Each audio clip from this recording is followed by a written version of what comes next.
नमस्कार मित्रों, आज हम लोग एनटीए नेट के प्रथम पत्र के संबंध में बात करेंगे। प्रथम पत्र में 2 यूनिट ऐसे हैं जो छात्रों को काफ़ी कठिन लगता है। एक है शिक्षण और दूसरा है अनुसंधान। शिक्षण जो है प्रथम यूनिट है जिसको शिक्षण अभिक्षमता कहा गया है, अंग्रेजी में टीचिंग एप्टीट्यूड। शिक्षण अभिक्षमता जो इसका शीर्षक है यह 2 शब्दों के मिलने से बना है, एक शिक्षण और दूसरा अभिक्षमता।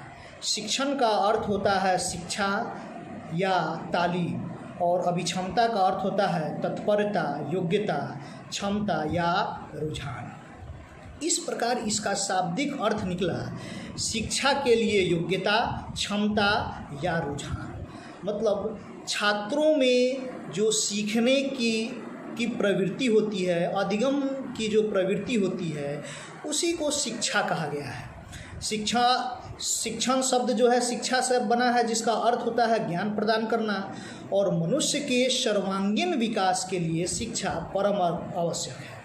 सर्वांगीण विकास मतलब जीवन के प्रत्येक क्षेत्र में विकास, सामाजिक, राजनीतिक, शैक्षणिक, सांस्कृतिक, आर्थिक, इन सभी क्षेत्रों में विकास जो है सर्वांगीण विकास है, न कि बल्कि किसी एक क्षेत्र में विकास हो। मनुष्य के सांस्कृतिक तथा सामाजिक विकास के लिए भी शिक्षा परम आवश्यक है। कुछ लोग शिक्षा को सामान्यतः यह मान लेते हैं कि नौकरी पढ़कर नौकरी कर लेना, अधिगम प्राप्त करना और नौकरी करना, बल्कि इसका यह मतलब नहीं है। इसका मतलब यह है मानवीय आत्मा का प्रशिक्षण। मतलब इसमें एक परिपक्व व्यक्ति एक दूसरे कम परिपक्व व्यक्ति को प्रशिक्षित करने का कार्य करता है।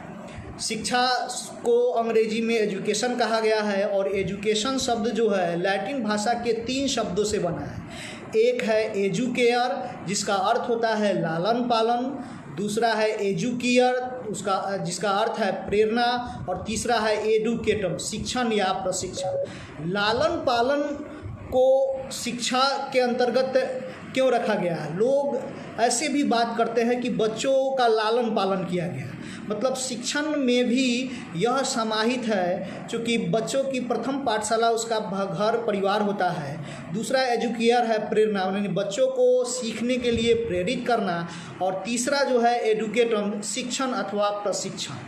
तो इस प्रकार से इसका ये शिक्षण जो हुआ वह क्या है कि मानवीय आत्मा का प्रशिक्षण है। शिक्षा शब्द जो है हिंदी के शब्द धातु से बना है, जिसका अर्थ होता है कर सकने की इच्छा, अर्थात समर्थ होने का संकल्प। कर सकने की इच्छा मतलब किसी काम को पूरा कर लेने की इच्छा या कर लेने की इच्छा जो है वही शिक्षा है। शिक्षा में सबसे प्रथम आपको काम को या अपने सीखने के लिए तत्परता जरूरी है। अपने अंदर उस इच्छा शक्ति को सीखने की इच्छा शक्ति को विकसित करना जरूरी है।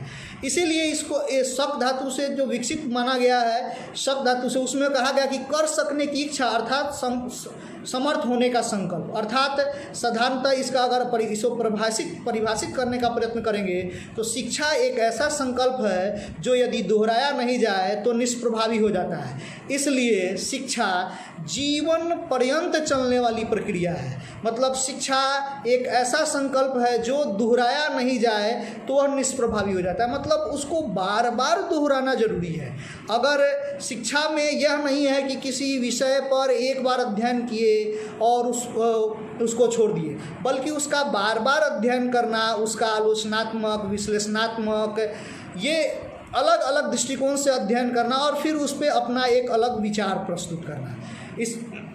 इस तरह से शिक्षा जीवन पर्यंत चलने वाली प्रक्रिया है। हम जानते हैं कि पूरा पाषाण, मध्य पाषाण काल से लेकर और अभी तक आज नवीन शिक्षण प्रणाली तक जो है शिक्षण की विभिन्न